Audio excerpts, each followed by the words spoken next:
name is Jocelyn Rivera. I'm the managing partner at the PressPlay Agency.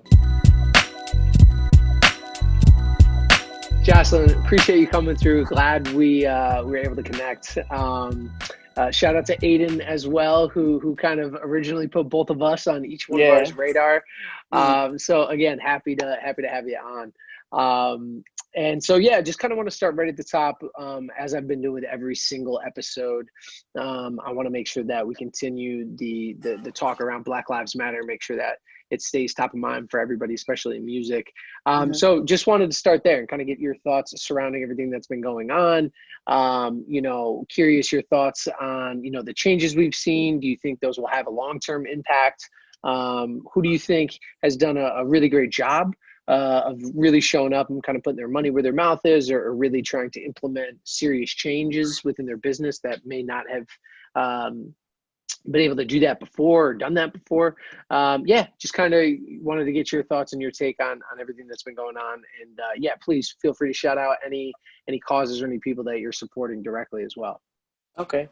So I think that this is about time. I feel like we've been dealing with like a lot of different types of oppression for a long time, but haven't really said anything about it.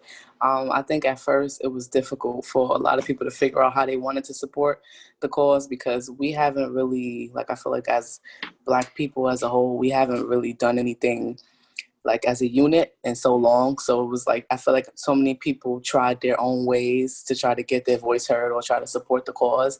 And that caused a lot of interesting tension as well, because, there were a lot of people that were against like rioting. There were a lot of people that felt like that wasn't the right way to go about it. But then you have to remember, like, we don't even know how to like support ourselves. We haven't even been able to like rally against anything as a unit ever. So it's kind of difficult.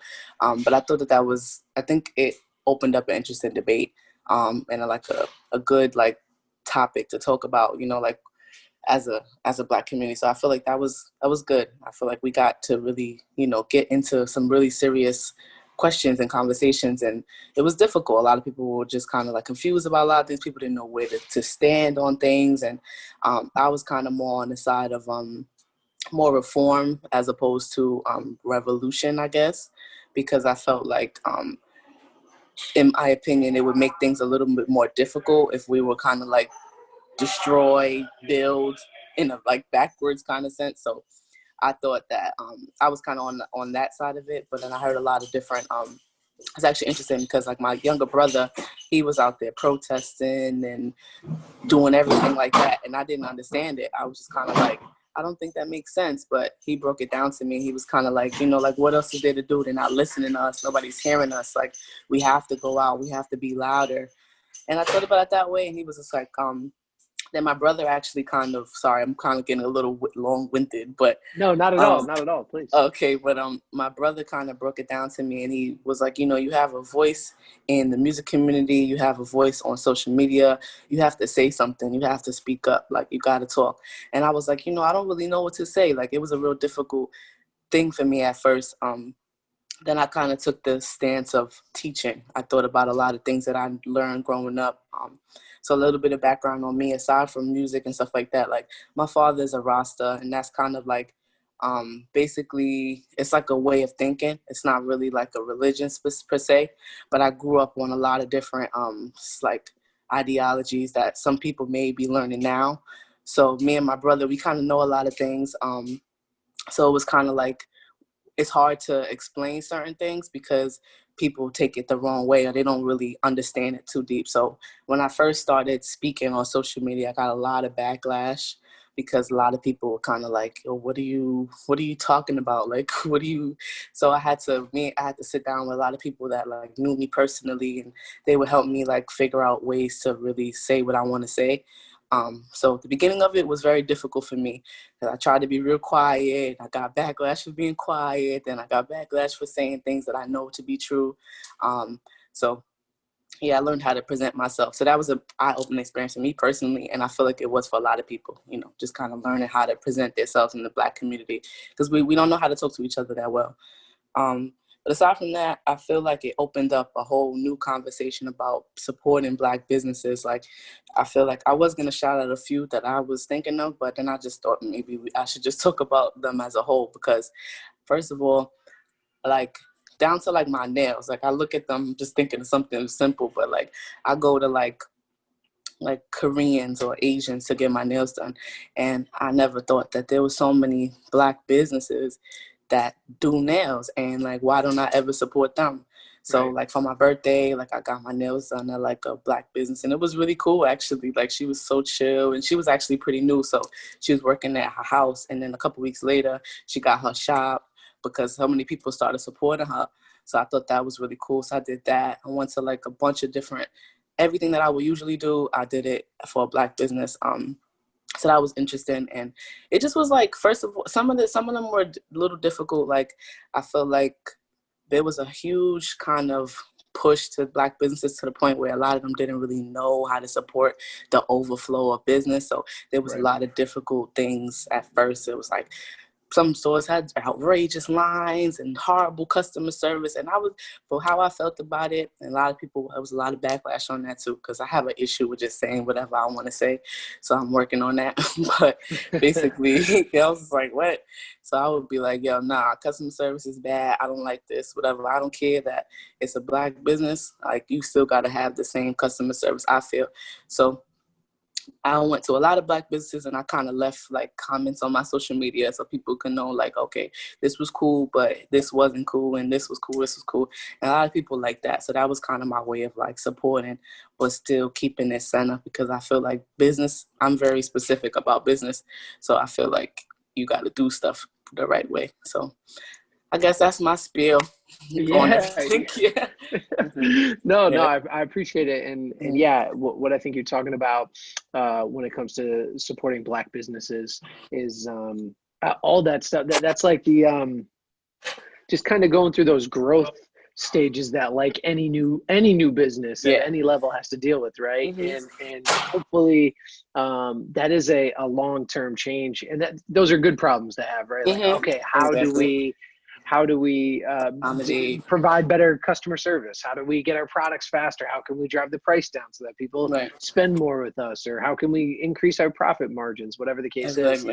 Yeah, so it's such an interesting take. And yeah, that's why I think what companies supporting Black businesses is such a key piece, because without the money being there, it's hard for those businesses to stay around and continue to support themselves, support families, support communities.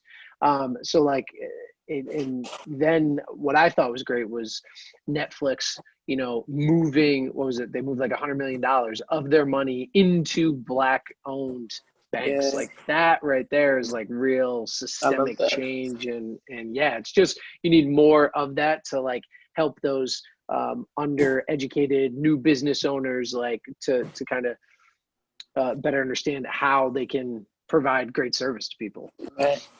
That I guess too. I guess the last thing I would say on that was like, I like the movement that was kind of made in the music industry, kind of like pausing for a minute and really checking what they're doing, because there's a lot of money that goes into the music industry from the Black community, and I feel like we're represented, but we're represented as urban or all of these weird titles. And I feel like people have to understand, like, there's a lot of culture there. There's a lot of like things that we have to take into consideration if you're gonna like, consume yourself with this community of people and take money from these people. There's a lot of respect that kind of gets lost. But I feel like that was kind of like really deeply looked into, especially in the music industry during this time.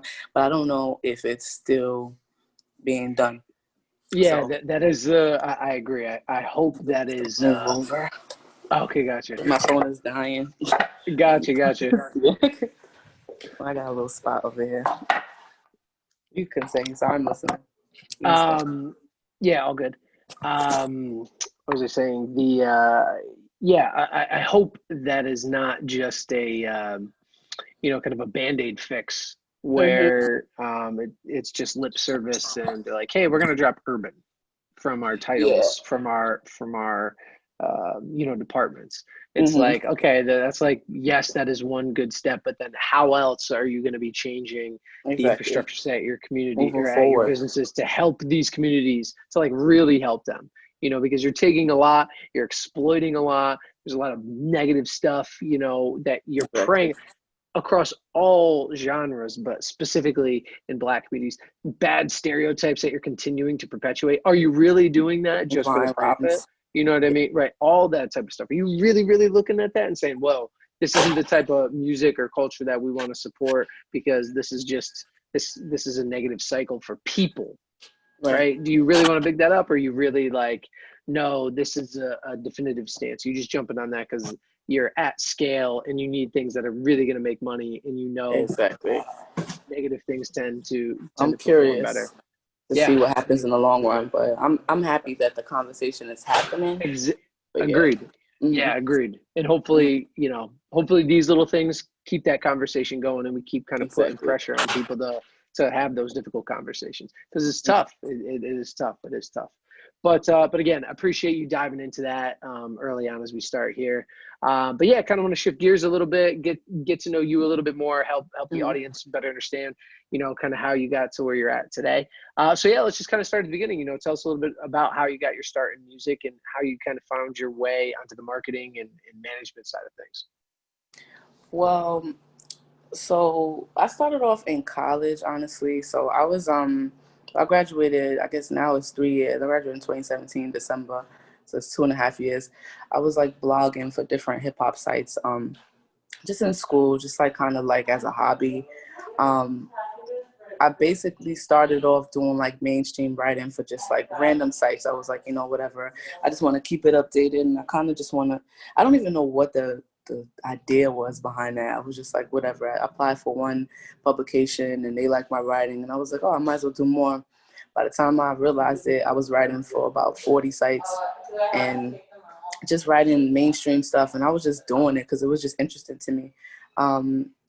So prior to that, I was interning at this like event space in Brooklyn. So I was kind of helping her. I think I was like 17 or 18 at the time. I was just helping her out with social media and getting like her place off the ground. So she used to tell me like, oh, like you should throw something here that can kind of like basically bring a younger crowd to the location. And I was like, oh, you know what I could do? I could do like a music showcase or whatever, because there's like a bunch of people in Brooklyn that make music or whatever that never have a stage, and you got a nice setup here, whatever. So I did that. A lot of people would come to that show. People liked it. So then after a while, like I was kind of doing that back and forth to school, whatever.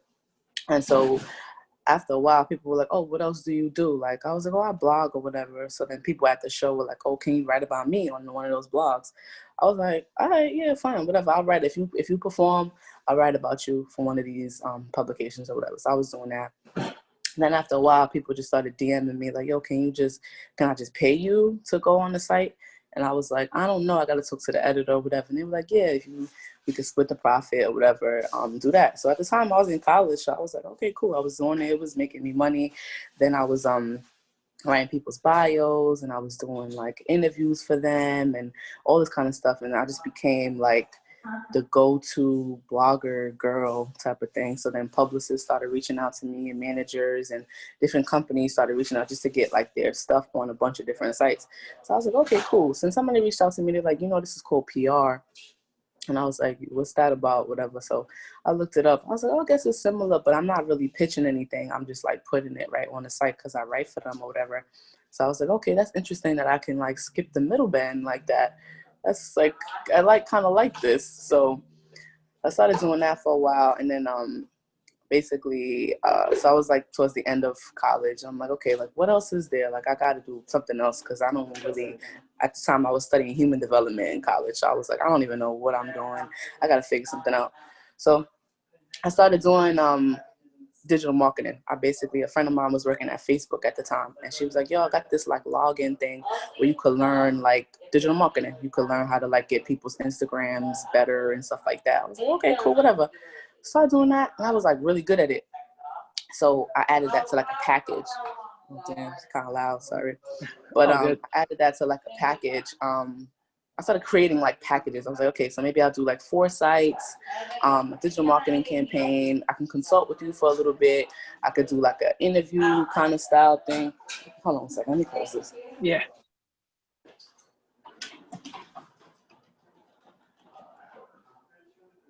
Oh, I don't even know. It's okay, I already started it. I just see like the guy was like, I have a conference room if you want. I'm like, damn.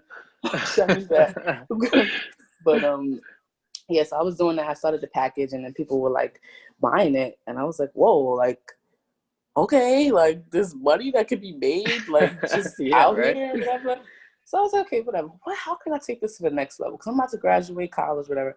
So I started just DMing like people that worked in the music industry, like different like, A&Rs, different people. Like, yo, like I don't really know what I could do, but I write really well, and I have a lot of publications that I write for, and people always pick up my story. So if you want me to write about your artist, I could do that. Then they're like, oh, can you write press releases and shit? I was like, I mean, Google, like Yeah, I'll yeah. figure it out, like whatever. Yep. Yep. Um, so one of the people that gave me one of my first opportunities was somebody named Dro. He was working at Shady Records at the time. So at the time, like I was kind of like, I guess you could say hustling, like making internet money, and it was working. So I just never got a job after college. I was just kind of just out, and I was making a lot of money to the point where I was just out shopping every day in Soho and stuff like that. So he basically was like, oh, what are you doing? I'm like, oh, I'm in Soho right now. He was like, oh, pull up to the office. Like Shady Records was on Lafayette at the time. So I pulled up on him. We chopped it up. We just talked to him. He really liked me. So he ended up hiring me as a freelancer for Shady Records. So I was like fresh out of college. I'm just working there. And I'm like, whatever.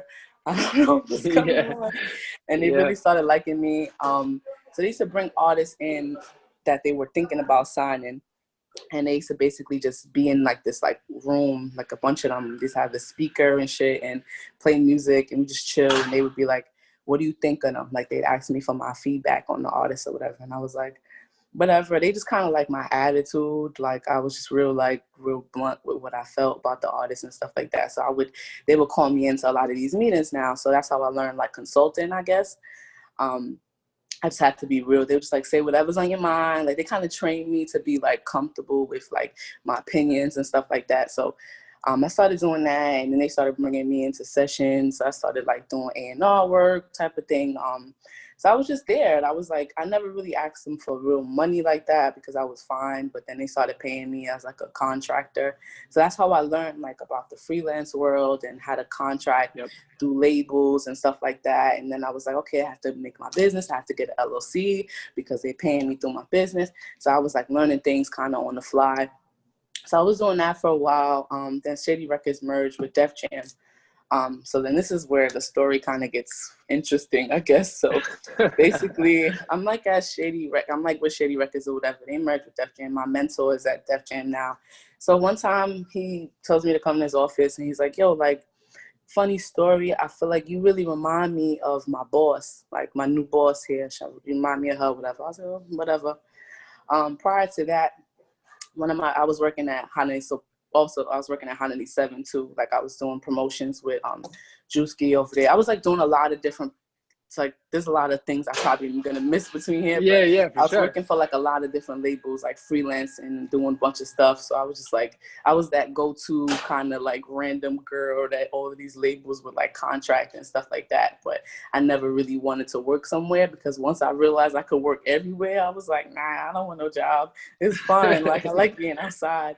Yeah. So I was at Holiday 7 or whatever. I was doing that.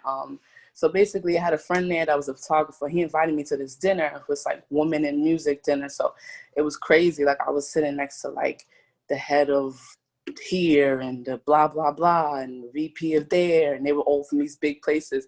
But my friend really believed in me. He was like, I got to get you in there. Like, you got to be there. So I was sitting next to this woman or whatever. And then at the end of the night, I took pictures of everybody and put it on Instagram because I was just so happy. Like, I was like, you could, like, to me, I was like, that's it. Like, that's the hype right there. I just met Laura Styles. I met Lon Ray. I met people from everywhere. And they were just like, you know, they were looking at me like, oh, like, who are you? If you here, like, who are you? And I was like, I don't know. I'm here. So I tagged everybody, and this woman DM'd me, and she's like, I put up like some of my mother from Mother's Day. She's like, that's your mom? I was like, yeah. She was like, hey, cousin. So she's the VP of A&R at Def Jam, right? So I was like, wow, small world. There you small go. world, right? Yeah. So then she's like, yo, you should come to my office. You should meet me. Like, we should chop it up or whatever, you know. So I pull up on her. We talking. She's like in love with everything that I'm doing. So she was like, how can I help you? And I'm like, however you see fit. So she started getting me different artists to like work freelance jobs through Def Jam and stuff like that. So now I'm in the meeting. My mentor walks in. That's his boss. Wow. So that one he was saying that you remind me of, that was my whole mentor. Yeah. I was Wow. like, what? Crazy. So I started working with Def Jam, doing freelance projects with them and stuff like that. So that was that. So now backwards a little bit. I threw, like, somebody reached out to me and was like, yo, I got this really cool space in Long Island City. You should throw a show with me. I'm like, I never threw a big show before. I always throw my small showcases or whatever. But if you want, I'll do it. So I threw the show and it was huge because I've been throwing these small showcases for a while. So when I had this big one, like everybody pulled up, like the freaking bill was wrapped around the building. I was like, wow, I really got some pull in these streets. Yeah. That's crazy. Right. So I invited all the people, the A&Rs I've been reaching out to and working with. They all pulled up. So like everybody was freaking out because they was like, they came in like their Def Jam jackets and their Atlantic Records jackets and the 300. And everybody was like, how did you get all these people here? I was like, they know me. Like, I've been here. Like, they like working. Me. So they pulled up. Yeah. So they came because they wanted to see like who was the next hot talent, because I had put together the show. Like, I was really specific about like everybody that performed. Like, their last song was like similar to the next song, so it was like it flowed together. Like people was calling it like a concert. I was like, oh, thank you, like, you know. So everybody was like, oh, like, you really good with A&R, whatever. Like, basically, I started to realize like I was just good at everything, not everything, but a lot of things in the music industry, like A&R, management, stuff like that. So one of the artists, so I had like Flip De Niro on the bill at the time, and then he canceled on me because he was about to get signed, and people was like, it was like everybody who was like hot was like there that night, whatever. So I replaced it with one of these other artists. They pulled up for me. They performed. After they performed, a couple of days later, they reached out to me. It was like, yo, like, that was amazing. The show was great. Like, you made me feel so comfortable. Like, even when things were like crazy, you still like, you gonna perform? Don't worry, I got you. I was like, I don't even know what's going on. I just gotta make sure everybody feel good. Yeah, exactly. I feel good. Yep. Like, they gotta feel good. So they were like, yo, we really like you. We really want you to help us out with like PR and shit. And like I said, at the time, I was making money. So every opportunity somebody offered me, if it wasn't paying, I didn't really care, because I was like, whatever, like, I have money, it's fine. So I was doing PR for them for a while. Then I started going off with them. Like, they was on Hot 97, they was on Power 105, they was on everything. And they were like, Joe, just manage us. I'm like, I ain't never managed nobody before. I don't know about that. Like, I don't know, whatever. So it took me like 2 months. And I finally decided to manage them.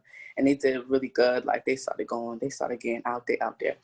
So probably like, maybe like a year into that, or like 6 months into that, people started reaching out to me from other places like, yo, you got to manage this artist. You got to manage this artist. So I started managing Don Q from Highbridge or whatever. That was through the head of A&R at Atlantic, the one I met at that dinner, who the dinner was for. Yep. Me and her started getting really close, and I started like, she just called me up for random stuff. Like, yo, I need beats for this person. I need that. She really liked my like punctuality and how I get shit done. So she basically connected me with them. I started managing Don Q. That started blowing up. Everybody was like, how did you get that? Like, oh my God, whatever. Then I started managing Sheff G. I started managing Sleepy Hallow. I just started getting like the biggest acts, like the biggest like underground acts, how I look at it. But everybody was kind of like, those are big deals. So I started working at Empire doing like project management for them.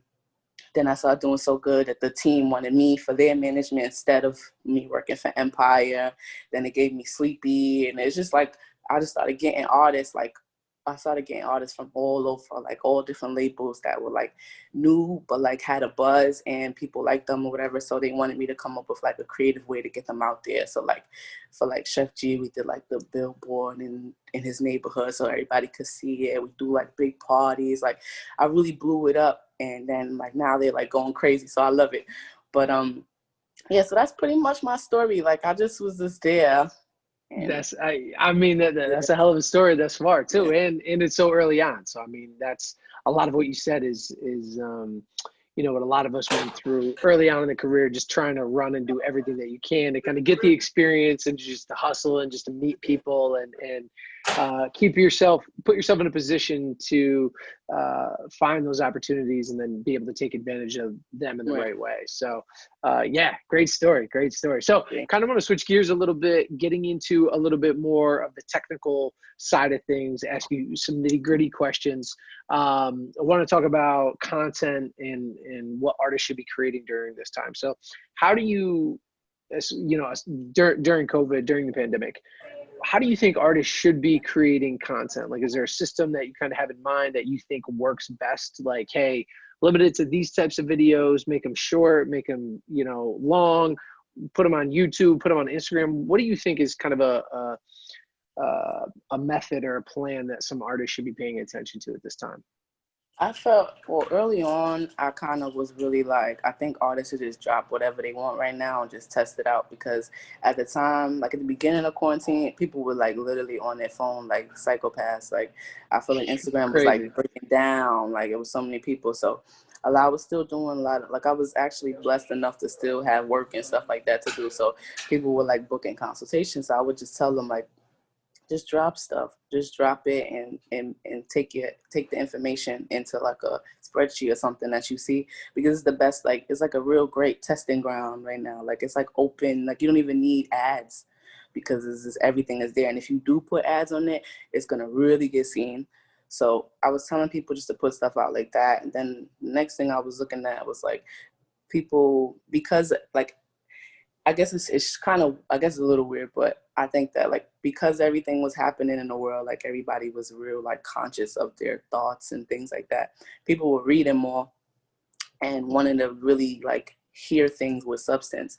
So I was like, like if you put in something out, be real. Like now that this was like, I guess from beginning March to like maybe like April-ish, like I felt like you could just play around. But then once it got kind of serious, it was like put things out with some type of substance and make sure people can read your lyrics, like lyric videos and stuff like that, because people really want to hear something that they can talk about to somebody. They want to have conversations. They want to be enlightened and stuff like that. So there was that shift. But other than that, I was really kind of like just lock in, like really go to the studio as much as you can now, because you can like really do that and no one is gonna bother you. Like like there's nothing else to do. So I was really kind of pushing that, especially on my artists. Like I was like, we gotta go to the studio, because but then it was like so there's like a whole nother side thing I started to notice, like artists started to get real uninspired though. So it was like it was like that burnout factor, it started to happen. Yeah. So I was kind of like at the beginning, I was really hard on them, like get in the studio, because you're not doing nothing. But then I started listening to the music. I was like, you don't sound happy. Like you sound like, because you have to remember, like artists make music based off experience. And if there's no experiences going on, then what are they going to rap about or talk about or anything? So the music kind of went down, and I feel like that was because of that. And I feel like a lot of people were kind of putting a lot of pressure on artists to like make music, and you just got to understand, they're people and they're like the most emotional type. Absolutely. Yeah. Then it shifted into that whole mindset of like, okay, real like thoughtfulness, like really make sure that whatever you're doing with your time, there's real intention behind it and that there's reason. Yeah. Because going in the studio and just recording stuff, if there's no real reason, it's not going to hit. Yeah. It's just not going to hit. And so, I definitely agree. It's kind of, I feel like that's kind of been the pluses and minuses of it, right? Like you have a little bit more time that you can go and do that, but then also you need to take that time to like really think about what you want to do. Sure. Mm-hmm. Right. Exactly.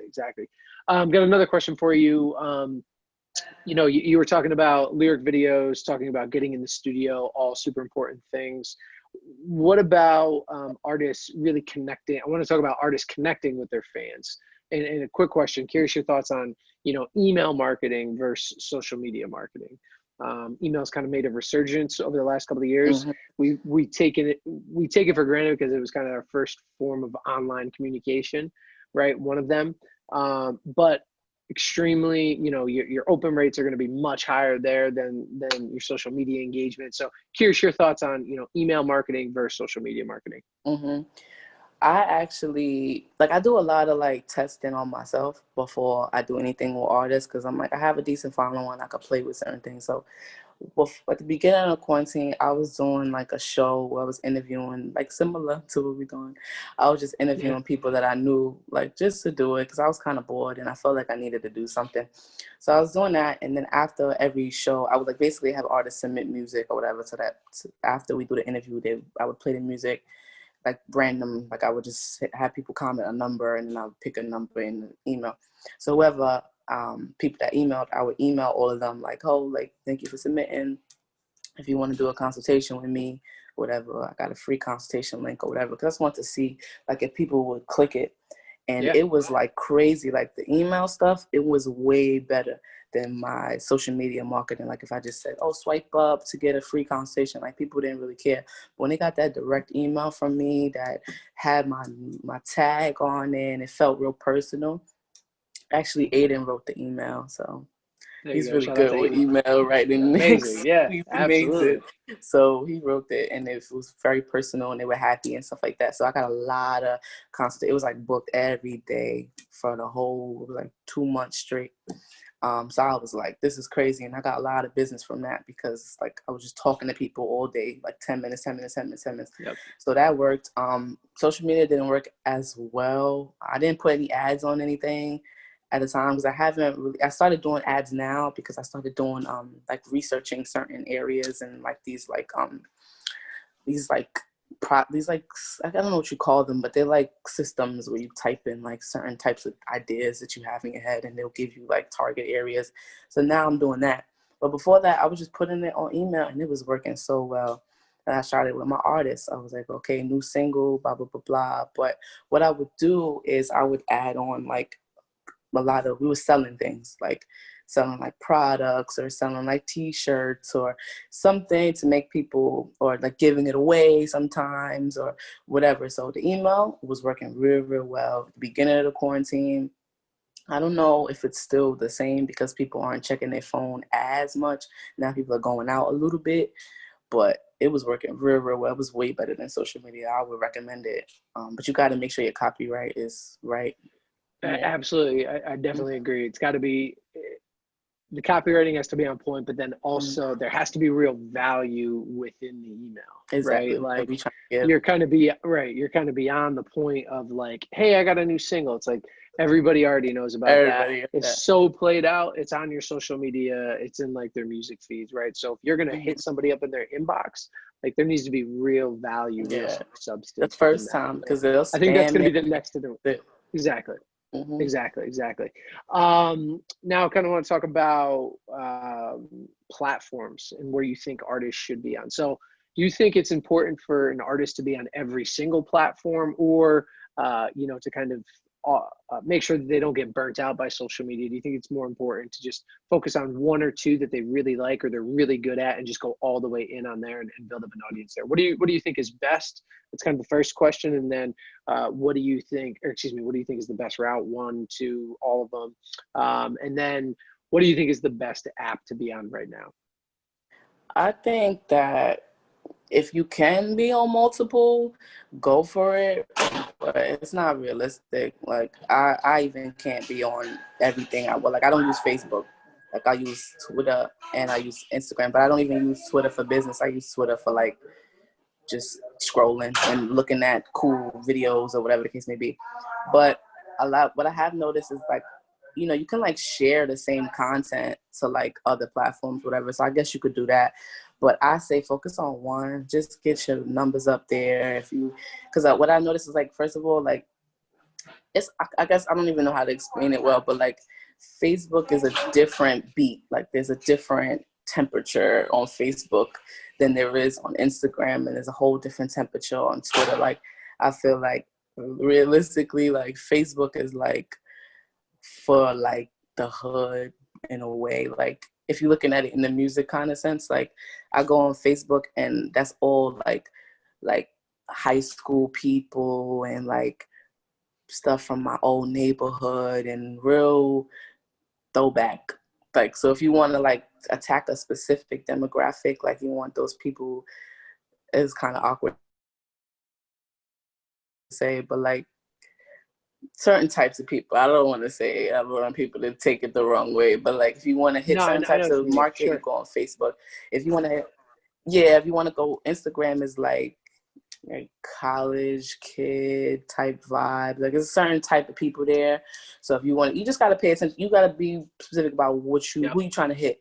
And Twitter, I feel like you have to be more intentional with your words, and you have to be real specific with your information, and you got to know what you're talking about on there. So that's different. So I feel like you got to just know who you talking to, who you trying to talk to, who you want to talk to, then you go there. I feel like you can't just throw stuff anywhere because that's not going to get you anywhere. So I definitely think that, but I've recently, so I guess for my Twitter, I've been on like Twitter recently because I just like how it kind of gets things first in a way. Like a lot of the things you see on Twitter, you see it on Twitter before you see it on Instagram, but it's already been on Twitter for a while. But it's kind of like Instagram kind of waters it down a little bit, so it's more palatable. So I like Twitter because I'm kind of like, okay, I'm ahead of the curve now. I can kind of see what's going on and then share it to my Instagram and kind of be ahead of the game. So I like Twitter now, but it's not really that good for music. Like for artists, like you have to, if you're not like going right towards influencers and either paying them for like some type of something, I don't think it's going to really work too well. But I have seen things trend there. Like videos trend there and they do well, but it has to be very outrageous because Twitter's hard to please. Yeah, I was going to say, I think it has to be very specific and very timely. And in the era of, a pandemic where there are no real live events or they're really just kind of coming back, it's like, it's hard to kind of comment on a lot of stuff. And so from a music standpoint, it's hard to like jump into those conversations because you can't really show up like you want to. You can't show up in the real world. And yeah, I agree. That is like the difference. Twitter is like of the moment because your feed is instantaneous. It's constantly a real live timeline, as opposed to the other algorithms where it's like, here's the best content that's going to keep you most engaged. Twitter then like has brackets of that depending on which, Twitter app you use, but agreed. That's kind of like first hitter and you got to be on point. You got to be very intentional. And if you're trying to have conversations there, it needs to be, again, very, very specific. Very specific. You gotta be. So it's a lot tougher, but when it hits on Twitter, it hits. So it's like, if you're gonna get it there, congrats. And if that goes viral on Twitter, then it's gonna go real far. It's gonna get on Instagram by itself, and then like another month later, it's gonna be on Facebook. So I feel like Twitter is the cool one, but you gotta know what you're talking about on there. I'm not like a big TikToker, but I see everybody's on TikTok. I think that's cool. I think it's for the younger kids though. Like, but what I think is so interesting is because like I have like a good I guess you could say case study like in my house, like kind of thing. Because like my brother is 22 and my other brother is 13. So like you got the perfect like testing ground. Like, hey, what's working over there? Like, what's going on over there? My brother's like, I like to look at my brother as like me if I didn't go away to school type of thing, because he's just not a college kid, but he's like outside, like he knows what's hot. So like he'll be like, that's whack. And I'm like, oh, I thought that was the cool thing that people were doing. He's like, nah, that's not hot no more. I'm like, he's like my good temperature check. And then my brother's on games and all that type of stuff. So he's like, no, nobody's doing that no more. So I'm like, and then they're both boys, so they're they tell me. So I think that's like, it's like literally perfect. So yeah, I've been like training this is a side note. I was training my brother to like help me with like management because he's like super like, he's just that cool kid. All the cool speakers and all the hot shit. I don't know what's going on, but he got it. So, nice. Yeah. There you go. All right. Well, we're coming down to time, but I do like to carve out a little bit here at the end to make sure that we get the little plug action in. So yeah, curious to know, what you're working on that you're super excited about. Where can people find you? And then lastly, this is my Jesus and Meryl question, but what would the name of your personal playlist be? Oh, okay. So, what am I working on? I'm actually, I don't know if I wanted to talk about this yet. I'll talk about it. Leave it up to, go ahead. Yeah, I don't know. So let's just say it's time for brick and mortar, you Okay, know? all right. There you So go. we working on that. There you um, go. I like it. but I have my membership program that's been going really, really well. So I'm partnering with more companies that want to like be a part of it, sponsorship wise. Actually, things are like people are waking back up again, so I'm getting like tons of opportunities. So like people are like I actually started working with this big Nigerian artist named Kiz Daniel. I didn't even know how big he was until I started Nigerian friends, and they were like, "What? You work with him?" I'm like, "Look, I don't know. I don't be knowing. Like, people just come to me with stuff, and I just be like, okay, like, if I like it, I'll do it." So I'm working with him, and that's been like a really big experience because I've been like, I really wanted to move out of the New York music scene a little bit because I feel like I kind of conquered it. Like, I did everything there was to do. I want to do something else. So the international market was cool. So when they reached out to me, I was down for that. So I'm working on that, and I'm trying to find a crossover record. So once I get that, I really hope that that's my plaque record. I really There you do. go. So Yeah. yeah, so there's that. Building my team, there's been a lot of cool stuff that we've been doing. So they're like, I love them. They're amazing and stuff like that. So really pushing the membership program, making it more physical, doing more workshops and stuff like that. So that's been really cool. What else is it? You said what else I have Yeah. going on? Where can people get at you Okay, yeah. online? Please shout out the Instagram. socials. Yeah. Yeah, my Instagram, just my name, Jocelyn A. Rivera. Nice and easy. Yeah, just real simple. There you You could get me there, you could DM me, you could do whatever. I respond. Take me a little bit of time, but I respond. Yeah, you Yeah, could I'm email a me real too. person. Yeah, I have a life, Yep. you could DM me. I'll reach out. Yeah, that's my Instagram pretty much. There And you my go. email is just my name at the press. I don't know. I think my playlist would just be that hot shit. Just all that hot shit. Yeah, Straight that's to the me. point. Like, yo, I got Yeah, it. Don't I worry got about that it. hot It's hot. shit. Yeah. Just play. Hit play. It's right here. I got it. Cool. There you go. Mm-hmm. All right. Well, again, appreciate the time. Glad to hear everything's going so well. Mm-hmm. Even during this time, those opportunities are starting to hit and different things. And yeah, excited to see where things go for you. And Yeah. again, appreciate the time. No problem. Thank you. All right. We'll talk soon.